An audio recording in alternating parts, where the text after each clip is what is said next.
Hello everyone, I'm Chakrabarty from the University of Bristol, and today my presentation is titled Frequency-Dependent Characteristics of Nerve-mediated ATP and acetylcholine release in the mouse detrusor. I have nothing to disclose for this presentation. In mouse urinary bladder, excitatory neurotransmitters adenosine triphosphate, ATP, and acetylcholine are co-released from post-ganglionic nerve fibres to detrusor smooth muscle. Nerve-mediated contractions are abolished by alpha-beta-methylene ATP, which desensitises purinergic P2X receptors, and the non-selective muscarinic receptor antagonist, atropine. The frequency dependence of purinergic and cholinergic components of the contraction are different, with the purinergic component predominant at low stimulation frequencies in comparison to the cholinergic component at high stimulation frequencies.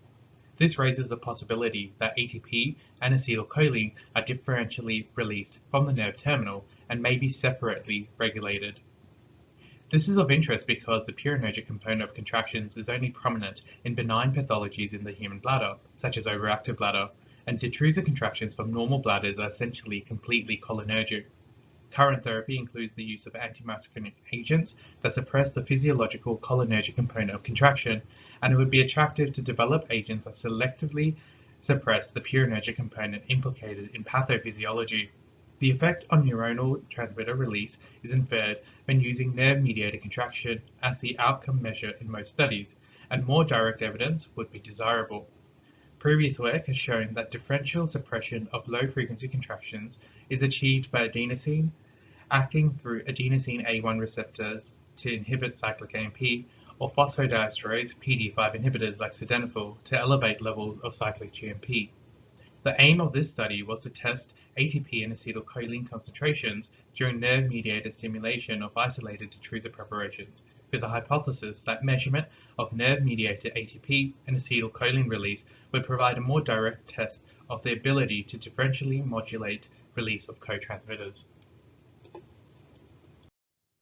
Intact mouse bladder tissue strips were used for conventional tension recording experiments, and contractions were generated by electrical field stimulation, EFS. Nerve-mediated ATP and acetylcholine release was measured in superfusate samples taken immediately before and during EFS. ATP was measured using a luciferase assay, and acetylcholine release was measured using a choline-acetylcholine assay kit.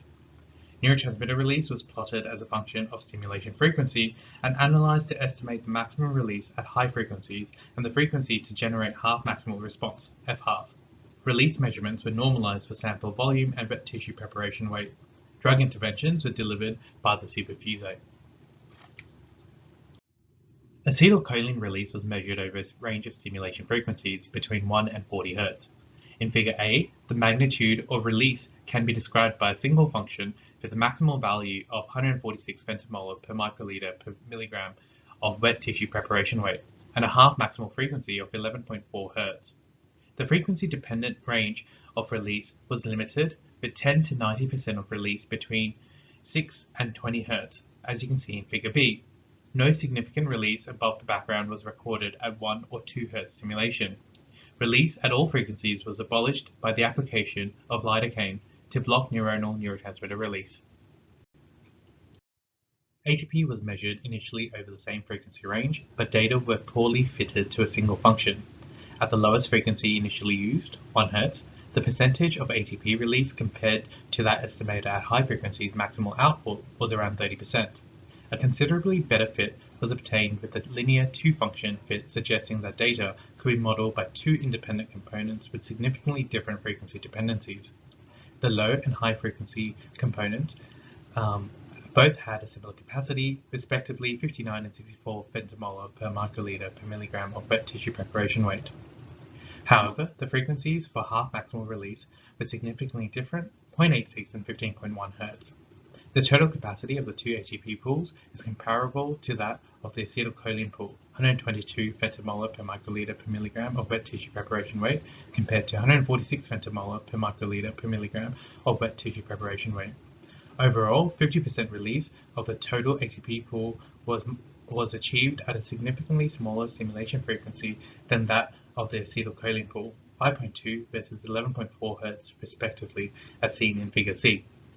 These data suggest differential regulation for the release of the two neurotransmitters, ATP and acetylcholine, revealing that potential for therapeutic agents to separately control their release.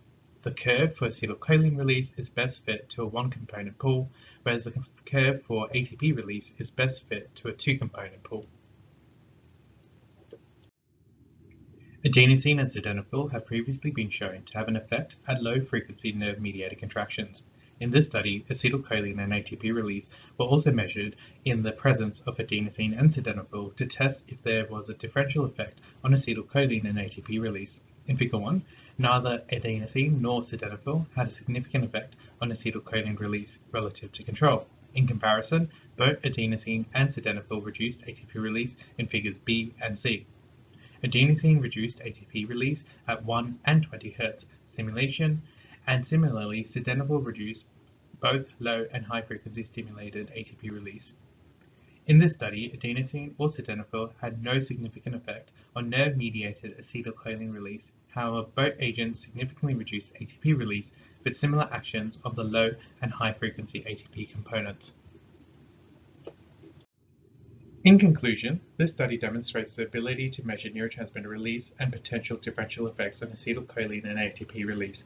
The differential reduction of ATP release by adenosine and sildenafil, but not acetylcholine release, has important implications for their potential use in selectively attenuating contractions associated with human overactive bladder contractions. Current therapies target the normal physiological cholinergic pathway, with the consequence that their effectiveness is limited.